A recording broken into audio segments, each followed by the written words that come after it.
All right, let's go up here.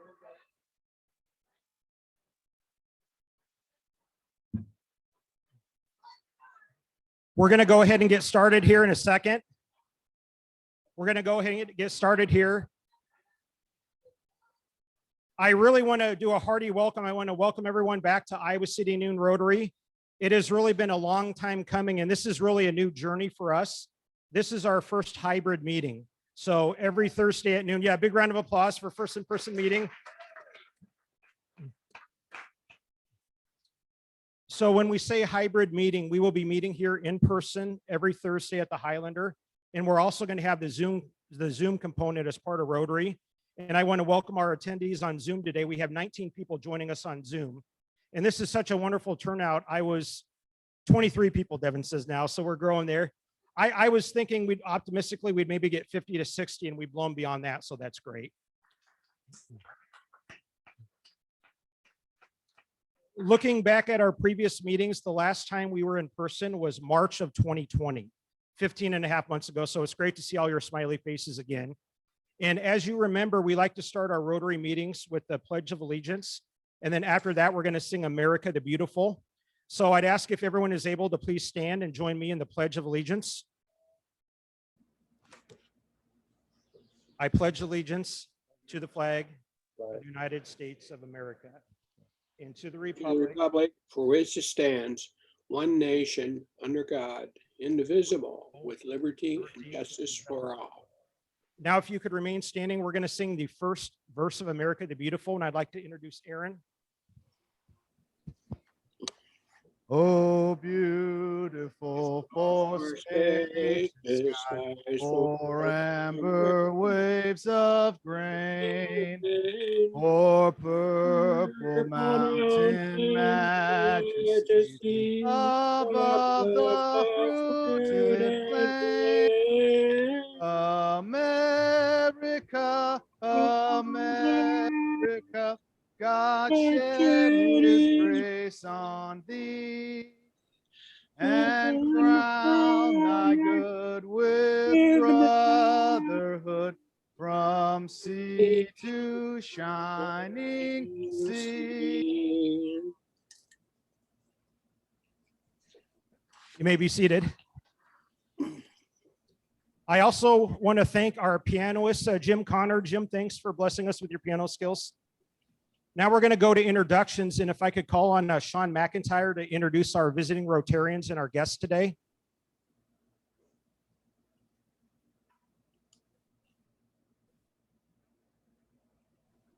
Welcome, everybody. I don't believe we have any visiting Rotarians. I didn't have anybody come to me and say they were. So is there any visiting Rotarians here today? Raise your hand. Talk with your mouth full, something like that. Guests, we have two guests today. So if John Brown and Terri want to come up and introduce their guests, that'd be great.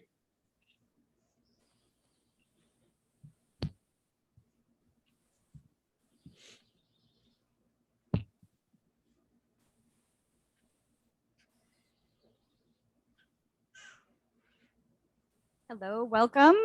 This is really high. My guest here today is Jared Note. He's a new portfolio manager in Iowa City at US Bank.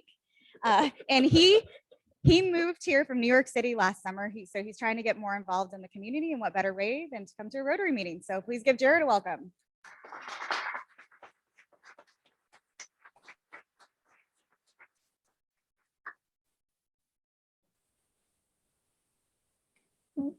Thank you, Sean. I think it's great to be here. It's wonderful. I think it's going to be a great kickoff start to Eric's presidency and further engagement in the club. With that said, I do want to say that Barb Thomas was virtually the best president we've ever had.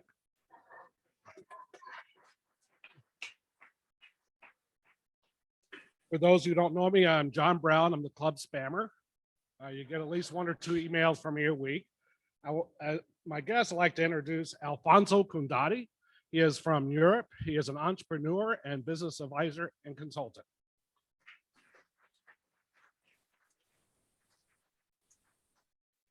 Any other guests that we missed today? Welcome to Rotary, everyone. Thank you. Now we'd like to ask you if you have any Rotary related announcements to please come to the front. And a few things to share with our club. I want you to know our Rotary board is working hard to make this a great experience for everybody. We know that coming back in person, not just our club, but in general, there's going to be some bumps along the way. So we just ask for your patience and your flexibility. And speaking of that, we are in need of some help to be able to put these meetings on. We are searching for a sergeant at arms, someone to arrive a little early and help set up the room. If you're interested in that role, please let me know. We could also use some more people on our audiovisual team. There's a lot of behind the scenes nuts and bolts to make the meeting happen in the Zoom. And thanks to Devin for kind of taking the lead on that, but we could definitely use some more AV technicians. And also we could use some more friendly greeters at the front to help welcome. So if any of these roles sound interesting to you, please let me know. Also want to let you know, for especially those who are on Zoom today, we have a brand new Zoom link. So do not click the old Zoom link. Watch your email and the new Zoom link is highlighted there. And we're still trying to work out the food process. We want to make it as easy on the hotel as possible. You know, they're coming back from COVID too. They're a little bit short staffed and the food costs have increased. So we're really trying to push our members, if you can, to go online if you'd like a lunch and to register and pay. We want the hotel to have an adequate amount of food. We don't want them to make too much or too little. So that would be a great help to us. And I know, Vern, did you have any with your Rotary Foundation? Were there any folks for? Nobody here? Okay, perfect. One thing we thought it would be nice to do, since this is our first in-person meeting in 15 months, we want to recognize the new members who have joined us since we last met in person in March of 2020. And I have a list of their names. And when I call their names, if they're here, I'd like you to stand and be recognized. And at the end, we'll give a round of applause to all them. I know Shaner is here, Shaner Malahis. Some of the names, I know Shaner, but if I get some of the names wrong, just let me know on the last names. Mike Barnhart, Bill Easton, who was here earlier but had to leave, Todd Becker, Alyssa Brandt Jarrett, Kim Costco, Togba, Jesus Garcia, Brent Carstensen. I know Brent, I saw here. You could stand. Yeah, welcome, Brent. And Anna Barker. So big round of applause for our new members who have joined.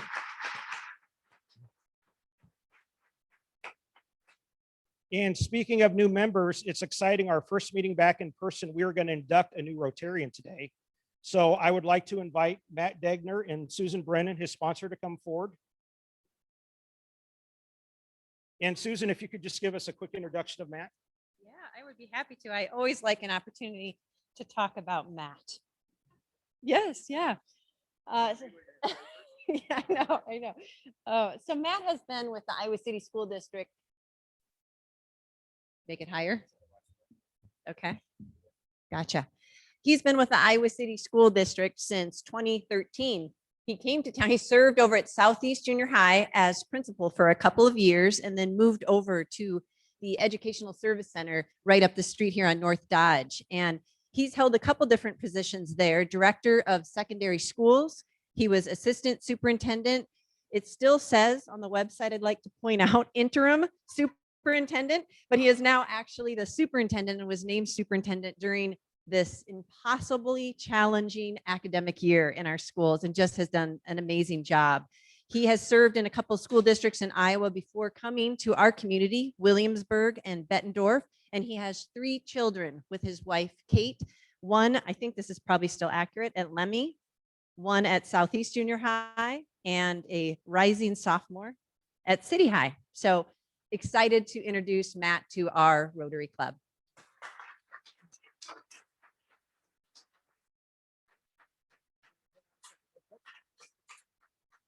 Matt, you have been approved for membership in this club because we believe you to be a worthy representative of your vocation, interested in the ideals of Rotary, and willing to do your share in translating those ideals into action. Rotary is non-political, non-discriminatory, and non-denominational. Our impact starts with our members, people who work tirelessly with their clubs to solve some of the most difficult challenges in our community. Our efforts are supported by Rotary International and the Rotary Foundation, which turns our donations into grants that fund the work of our members and partners around the globe. When you become a member of Iowa City Noon Rotary, you will join over 1.2 million Rotarians around the world. Rotary International uses the term JET to describe what we do, join leaders, exchange ideas, and take action. Your challenge as a new Rotarian is to get involved, join at least one committee, and bring guests and introduce them to Rotary. I now invite our Rotary friends to please join me with a warm round of applause for our newest member, Matt Degner. Congratulations.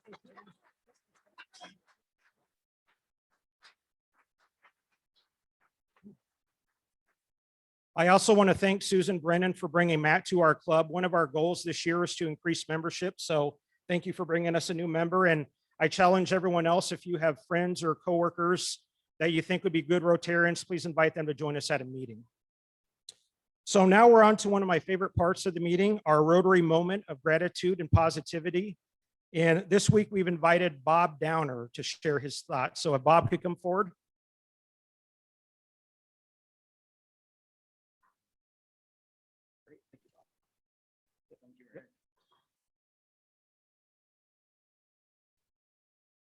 One thing I think I can say that no one here will argue with is it's good to be back.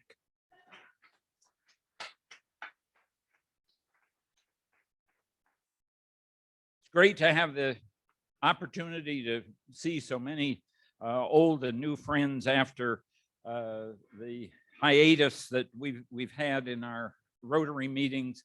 And this is something for which I'm particularly grateful, but I know that's shared by everyone here in the room. I have another reason for expressing particular gratitude at this time. This is my first Rotary meeting in 2021. I'm zoomed out, I'll have to admit. And I'm not sure that I made it to any meetings in 2020. While this is hardly an enviable record, I do have an excuse for the early part of 2020 prior to the cessation of meetings. Jane and I left on a trip to South Carolina on February 5th, 2020, arriving in Hilton Head on February 8th. About 30 hours after arriving, I suffered a heart attack while visiting friends in their home on a small island. Fortunately, there were EMTs on that island who arrived quickly and got me on a boat to Hilton Head, where, after what seemed like an interminable ambulance ride, I was hospitalized. I've often said that if I ever had to be sick, I wanted to be sick in Iowa City.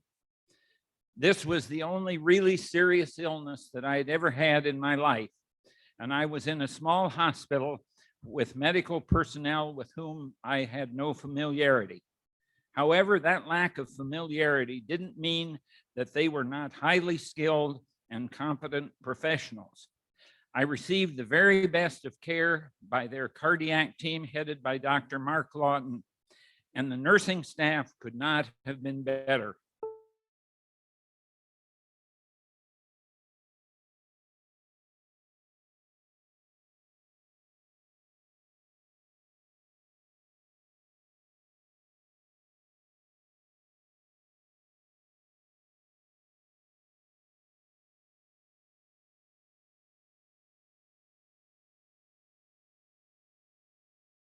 Pushing me to do things that I was sure were absolutely impossible. But he obviously did it. I walked out 8 days later under my own power. I arrived back here in Iowa City on March 9th, just as COVID was coming to the fore and we were being exposed to how serious this problem was going to be in terms of our health care. For a then unknown period. I was very fortunate, however, that this occurred when it did, because I wasn't having problems competing with COVID patients for my health care. There are very many more things that I can tell you about this experience, which I will spare you with, but I'm immensely grateful to all the friends and family and the skilled healthcare professionals who gave me back my life. The many prayers and positive thoughts from so many clearly played a major role in my recovery. All of these good people helped me to stay positive and focus what I needed to do to recover. It is for all of these reasons that I am positive and grateful and can enthusiastically say it's great to be back.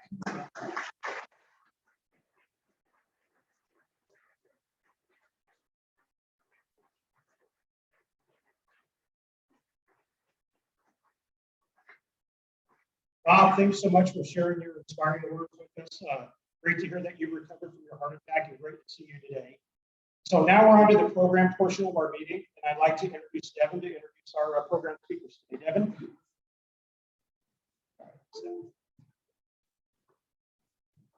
Deep apologies to the Zoom people first. My computer died. And so it is restarting right now. And eventually we'll be able to see and hear all of you and our speakers. But before that, I'm going to introduce our speaker. Our speaker really needs no introduction. The man, the myth, the legend, Chuck Swanson. He's done so much at Hancher. He made it through the flood. Before that, he's been director since the early 2000s. He rebuilt Hancher along with a great team of people like that. He's led the way through the pandemic. He's got a great program today of something that has been a lot of fun, especially through the pandemic times, of something that we've been able to continue doing. I'm sure he'll do a shout out for Dave Brown, but if you've driven past Hancher, there will be some stone statues out in front. You may have seen it, but that's the hint of the beginning of the program. Chuck Swanson.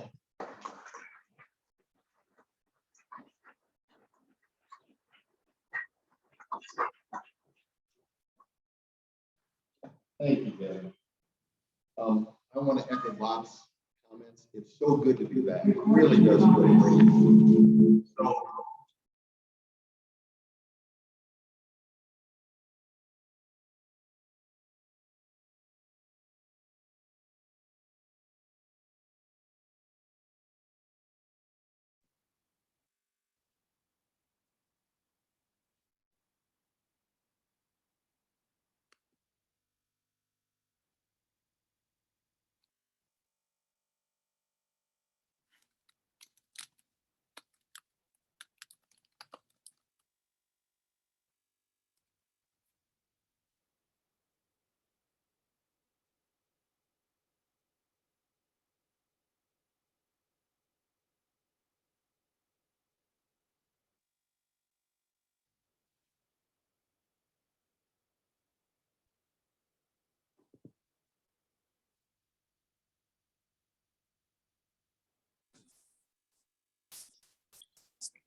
Okay. Can you hear me now? Devin? Everybody? Yay. Okay, good, good, good, good, good. So thank you. Thank you, Devin. So you did great. So we're ready to go. Okay, so you bet. So today I'm here with some very, very dear friends who I'm going to, first of all, give some background, and then I'm going to introduce them. And one is here with us, and then we've got two guests on Zoom with us, and then we're going to do a dialogue together. So Devin gave a great introduction about our fish that are in front of Hancher. How many of you have seen the fish? Okay, great, great. I'm in love with those fish. I'm in love with Hancher too, but those fish add so much for young people. So I want to shout out to Dave Brown, our manager of landscape services. Last summer, August, I don't know, this each weigh about 480 pounds, I think. They came all the way from China on a boat to LA, and from LA to Lincoln by rail, and then by truck from Lincoln to Iowa City. And David oversaw the whole installation. There's 24 in front of Hancher, and there's 6 along the side. And these fish were created by an artist in Santa Fe. Her name is Colette Hosmer. And Colette knew nothing about Hancher. And so she did her research. She really studied about Hancher, and she really, she came for a weekend, learned as much as she could. And of course, I talked to her quite a bit. I was lucky to be able to do that. So during the process, they were all hand carved in China. She called me one day and she said, well, Chuck, I've got a title for this installation. She said, I want to call this Wellspring, because she said Hancher is a source for so many, many things, a source for joy and discovery, a source for collaborations and partnerships and quality. And so during that whole time too, we wanted to live out, you know, the Wellspring concept. So we started to think about young people and how we could reach young people. And so we had a dream of a book inspired by the fish. And then we also had a dream about engaging young people in writing. We always like to think about some part of the curricula when we think about Hancher and the arts. And so it all happened all that happened before COVID. And then all these activities happened during COVID. And the timing couldn't have been more perfect. So the writers of the book, I didn't realize what an enormous task this is. You know, we commissioned dance and theater and music, but we've never commissioned a children's book ever before. So I always say we got the great catch when we found Tess Weaver and Jennifer Black Reinhardt, and then Mallory Hellman from the Iowa Youth Writing Project at the Magid Center. Another special catch. So I want to read a little biography of each of them, and then we're going to have a talk. We're going to have a dialogue about what all happened. So first of all, Tess. Can we see Tess? Okay, great. Was she, and she'll hear, does she hear me now or? Okay, great. So the writer of Fishtastic, and I brought a copy, Mel, if you want to hold that up for me, thanks. So Tess Weaver is the pen name of Terri Gullickson. She moved to Iowa City in the early 80s. She has a master's from the University of Iowa and spent many years working at the University of Iowa Press and the journal Contemporary Psychology. Tess is an award-winning author of 5 picture books, and she and her husband, Greg, are parents of 2 sons and, of course, an adorable grandson, Elliot. Jennifer Black Reinhardt is the illustrator of Fishtastic. Jennifer grew up in Pennsylvania in an area surrounded by creative artists. She graduated from Carnegie University with her degree in illustration. She is both an author and an illustrator of picture books. With Fishtastic, she joyfully celebrates the publication of book number 10. Jennifer and her husband, Joe, moved to Iowa City 26 years ago, and they have 2 children. And then I also have another special friend here, Mallory Hellman. Mel received her MFA in fiction from the Iowa Writers Workshop and a BA in English and American Literature from Harvard. She has extensive experience in teaching and writing, and she currently serves as director of the Iowa Youth Writing Project, which is part of the Magid Center for undergraduate writing at the University of Iowa. I had the real pleasure about a month ago of meeting her parents in Florida, and boy, are they charming. So we're going to get into a dialogue. Can we? Oh, there we are. Tess. Hi. Oh, great, great. So I'm Jennifer is with not you. able to join us. Okay, well, let's start off with Tess. So Tess Weaver, Tess, I want to ask you a question about the collaboration between an illustrator and a writer, and especially bringing it to Fishtastic. From what I understand, you and Jennifer had never worked together on a project, but you knew each other very, very well. Could you tell us a little about the process of how you all came about this and how you worked together? Sure. Well, usually with a picture book, when you're writing a picture book, you present a finished product to an editor. Can you hear me? And then you're, is something wrong? Hello? I'm not hearing anything, so I don't know if I should keep going. Can someone let me know if I should keep talking? You just keep talking. Yep. Okay, all right. So usually when I write a picture book manuscript, it's sent to an editor. She selects an illustrator, and I usually do not see the illustrations at all until very late in the book. When Jennifer and I chose to do this together, we tried to keep to the standard way that we work as authors and illustrators. So once I was commissioned to do that and had an idea for the story, I sketched out an idea, I made several drafts, and I finally came up with what I thought was a complete draft and gave that to Jennifer. She did some character sketches, which she showed me. And we had a little bit of back and forth about things that maybe she thought, for instance, my original opening was a bit different and she thought I should change it, which I did. But we didn't have a lot of collaboration because we were trying to give each other enough artistic freedom to, first, for me to create a story, and second, for her to interpret it through art. So, but it was a joyful and wonderful collaboration, and I'm just really happy and grateful that we got to work together. Now, can you hear me? Yes, now I can Okay, hear great, you. great. I I want to can't say, see anything, but I can hear you. okay. Well, I just want to share that it was December of 2019 when we first met. Right. And immediately I just thought, like I said, a great catch. These two are wonderful. But we had to talk for about a good hour and a half before you two, because your plates were full, before you wanted to undertake this huge project. So speak a little bit, Tess, if you would, about your personal experience with Hancher and what really kind of made you want to do this. Well, I grew up in a little town. And so for us, if we ever got a chance to see live art, live theater, live anything, it was at least a 90-minute drive.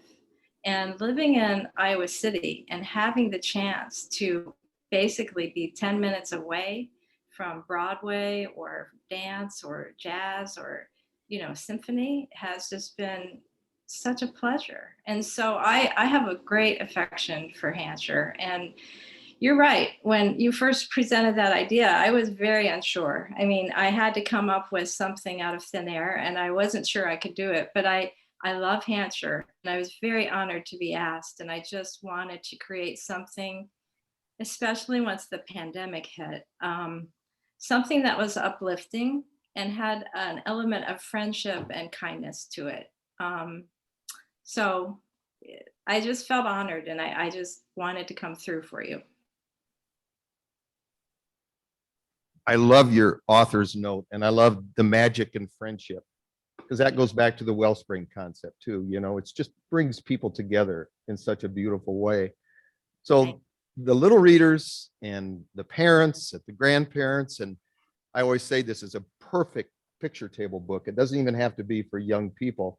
What do you hope they take away from your story?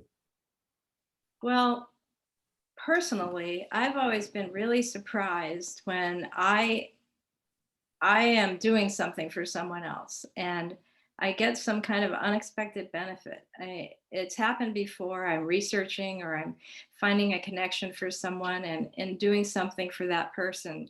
I get, a little surprise. And I thought, wouldn't this be great if there could be an act of kindness or an act of friendship that could unlock a bit of magic for the main character? And I like the idea of selflessness and friendship and what friendship can be. And so I wanted to do that. And I also was hoping that people would be inspired to go to Hancher and see the Wellspring exhibit and attend Hancher and just get excited about it all. And I can tell you, I've had a lot of conversations with little children who have come up to me. I've been given thank you cards. And I've been told by several that they took their families and they went for a picnic on the Hancher grounds. They went and looked at the fish. So I think it's having the effect we hoped for. So I want to ask you too, what's it like when you go into, what's the name of the store? Sidekick. Mhm. You see your book, how do you feel about that? I was thinking the other day, you must be so proud. Do you ever like take it and put it right there front and center so people even see it better, position it better? Well, people seem to be buying that book a lot. We have gone several times to sign copies, and we're going to do a reading there next Thursday. So I feel like it's been very popular, and that's just been extremely affirming. Also, I don't know if you know this, Chuck, but Fishtastic was one of the 2 books that have been chosen for Story Walk for the month of July in downtown Iowa City. So that book will be featured in 12 businesses on the north side of Iowa City. Did John Kenyon have something to do with that? I don't know who chooses it. I was told that Prairie Lights and the Downtown Association chose the book. Wow. Yeah. Is there anything more you want to add, Tess? I have trouble because I want to call her Terri, but today I'm calling you Tess. I like I would just say that I really feel like this book was just like a gift from heaven, heaven sent. I kept calling it because usually publishing takes a lot longer. And I would say that from start to finish for a picture book, usually in commercial publishing, it takes about 2 to 4 years. And we were given a really tight deadline. And so that added a lot of pressure, and I had to come up with a story fast. Jennifer had to paint fast, and I'm just amazed at how beautiful. I'm not amazed because Jennifer's fantastic, but I'm so gratified that the book is so beautiful and that it's being so well received. So thank you for the opportunity, and I hope people will enjoy it. So Tess, I just want to add that the best part of projects, working at Hancher, one of the best, is meeting friends and having friends forever. And I feel like you and Jennifer will always be friends with us with Hancher. So thank you. I don't know if Jennifer can hear us. Yes, I've been here the whole time. Oh, great. Oh, Jennifer, you can talk. Oh, so you I can talk in here. Yep. Oh, I'm so glad. That makes me happy.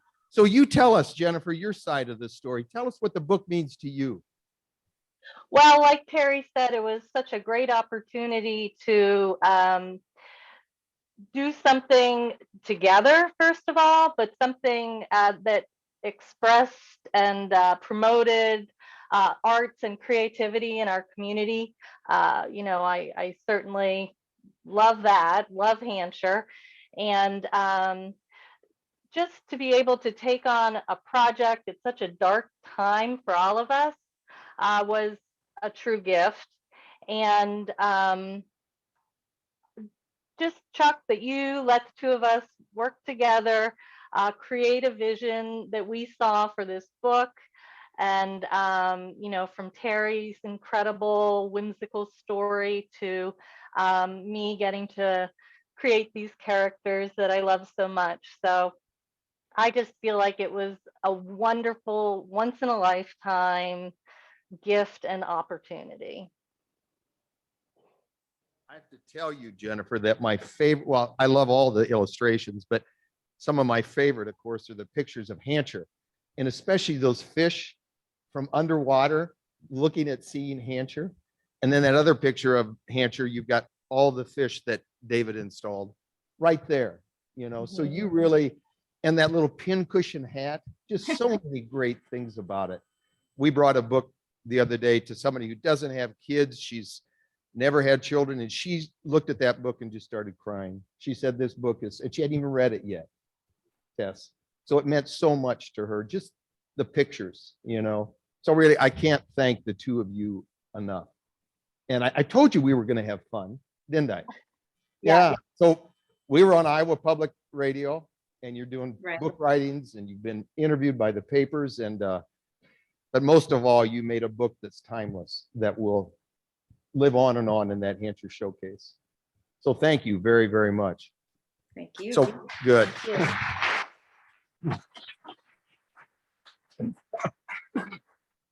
So we're going to move on to live performance. We're going to hear from Mallory Hellman. And as I said, she is the director of the Iowa Youth Writing Project. And I'm just going to let you take over and talk about the project. I'm going to go sit down. Okay, great.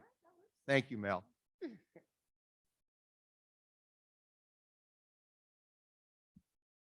Hello. All right.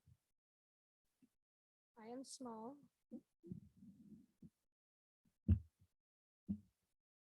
Thanks. This working all right? Okay, I feel like this entire endeavor, this beautiful connection that we've had so far today, has been a testament to the importance and the power of language and communication. So I'm glad that we're all hearing each other clearly now. As Chuck said, I am Mallory Hellman. I'm the director of the Iowa Youth Writing Project, and this is easily the coolest thing that we have ever done. When we got the call from Chuck in, gosh, I think it was, the pandemic had already started. It was sometime last summer that we initially started speaking to him about this. And our big charge here was, we have these fish. We want to integrate youth into their presence somehow in a way that isn't just momentary, but is sustainable, is lasting. How can we invite youth to make their mark on Wellspring as Wellspring has made its mark on us? And so the charge came to be, there are 30 fish. They all have different faces, different personalities, different vibes, but they didn't have names. Every fish should have a name, right? So we decided that we would connect with third graders around the state to name each of these fish. And so we worked with 28 different school groups. We got 2 submissions from one school and one the IYWP named, in case you were doing the math and you were curious. But we wound up working in 28 different classrooms, 25 schools, 8 communities across the state. And we came to these third graders with a 2-pronged prompt. The first was that they were going to meet their fish and name their fish and talk about the power and importance of naming. And the second was that they would enter into an essay contest, because we love, you know, little sense of competition, but an essay contest that asked them, who or what is your wellspring? What inspires you? What gives you life? What brings you up when you're down? And, you know, privately, I thought that that might be a bit of a heady prompt for a third grader. You know, we're asking them to find their source of inspiration, particularly at a time when maybe they haven't been able to leave home much. You know, they've been seeing the same people over and again, and they've been, you know, looking at a lot of screens. But their responses to both of these calls went above and beyond what any of us expected. So just a little peep into what this looked like. When we went into the classrooms, we of course zoomed in, and Chuck will never let me live this down. I was unaware that Spencer, Iowa is like 4.5 hours away. I offered to like go there and give them copies of this book and hang out for the whole day. And Chuck responded to my email and said, you do realize where Spencer is. So for logistical reasons, as well as pandemic reasons, we were conducting these visits by Zoom. And either I or one of my brilliant undergraduate interns would Zoom into the classroom. And we started by warming students up, talking about their own names. So where does your name come from? Do you know who named you and what inspired them when they named you? Were you named after a place? Were you named after a biblical or other religious figure? What inspired your name? And so students wrote and thought a little bit about their own names. And then we asked them about times when they had named something or someone else. And through that process, I learned that there is a little girl at Hills Elementary who names dishwashers. Every dishwasher she meets. Her dishwasher is called Jeff. And she, I mean, anytime she goes into a house, she's like, oh yeah, my best friend's dishwasher is Molly. And then I have, like, she names dishwashers. So we got into this. Why do you name dishwashers? And you know, because it gives them dignity, right? Because it makes them a part of the household community in a way that they might not have been before. And it anthropomorphizes them a little, you know. So we talked about their various endeavors in naming. And then we got to the crux of it. We met the fish. So I showed them a picture of the Hancher fish. I built it up. I, you know, told them the whole story of how they got there. And then they voted in a very democratic process on a name. Each student submitted one name, and then we voted from the list. It was all anonymous. And one student, you know, we had 2 separate sessions to do this, and we gathered the name ideas in the first session. And in the second session, we voted. And there was one student who was very alarmed about this. He wanted to know how it was going to work.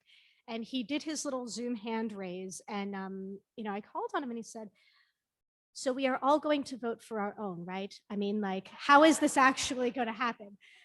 And I was like, child, you know how democracy works. This is, you know, maybe you should run for office. But we safeguarded against that by having the first round of voting being students choosing 2 names besides the ones that they had picked. And in the second round, they got to choose any name they wanted. So very democratically, we got names ranging from Iowa to Bubbles McSwim to Bobby McFlay Sauce to Jesus. We had names all running the gamut. And this was just, it was such a wonderful experience to connect with the youth. And also, you know, this is something that seems kind of ancillary, but was really important. This made such an impact on our undergraduate interns as well. A lot of these students decided to apply for internships with the Iowa Youth Writing Project in February or March of 2020. So they submitted their applications thinking that they were going in for a year of going into classrooms and working with kids. And they were such good sports about helping us administratively instead, which we really needed. But when this opportunity came around to actually meet 3rd graders and talk to them and be in their classrooms and ask them questions, they were just over the moon. And so one of the beauties of this was the number of communities we got to bring together. We worked with all of the elementary schools in the Iowa City Community School District.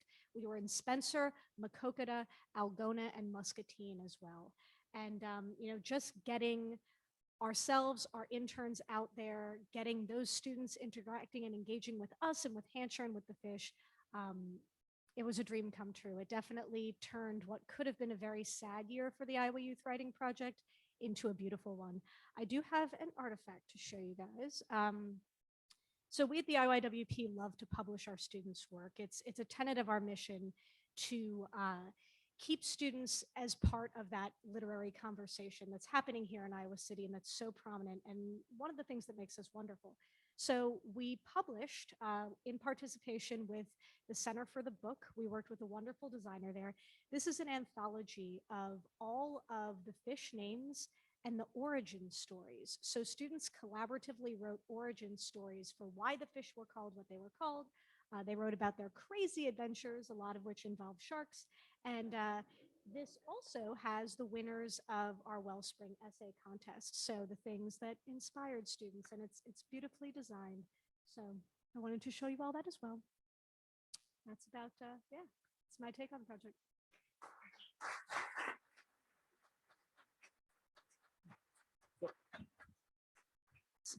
I want to open it up for questions, but first of all, I just want to add a footnote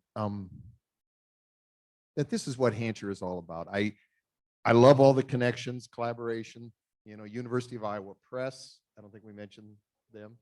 The Maggot Center, our authors.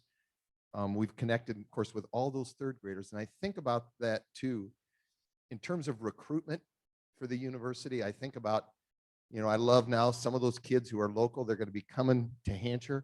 They're going to look for their fish. David is working on a way to label somehow. We haven't come up with it yet, but it's all about connections and it's all about people. And we just went through our strategic planning process, and our very first core value is people first. And so I want to open it up. If anybody has any questions or anything. Yes, Kelly.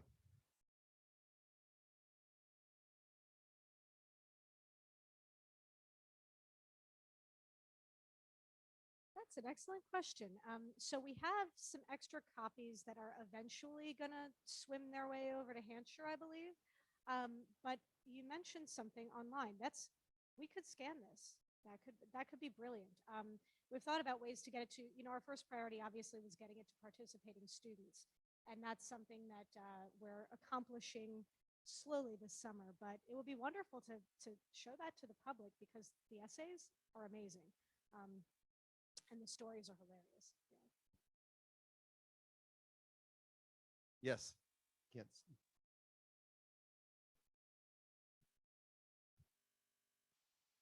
Do we have connection to Tess or to Jennifer?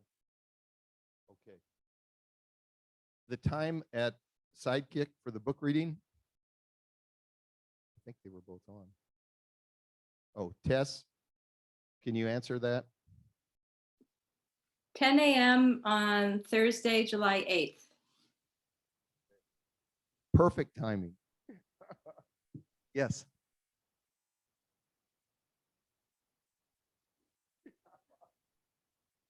I anticipated this question. I'm extremely nervous. There are so many that are standout and strange. Isadora. I really like Isadora. I like the story of Isadora too. Isadora's great-great-grandmother was a fish Olympian. And she had, in her very advanced dotage, gone into a coral reef to kind of live as a hermit with her Olympic medals all by herself. And her story is about how the young Isadora reconnects with her and then ultimately decides to leave her in peace after she doesn't want to be disturbed. So it was a very advanced thematic story for third graders. And the name Isadora is beautiful. I mean, come on. Yeah.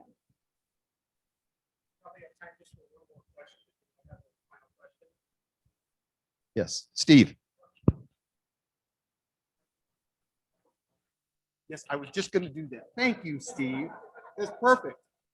So first of all, when we reopen this September, the showcase will have books. Sidekick has books, and you can order them online from U of I Press. So I just want to end with one little sales They're pitch. also That's okay. at Prairie Lights. Prairie Lights too. Thank you, Tess. So for those of you who don't have anything to do on July 4th, 8:00 p.m., Hancher Green, American Ballet Theater, ABT Across America. July 21st, Rockefeller Center, ABT Across America. So be there or be square. I'd love to see you all there. It'd be great. Thank you.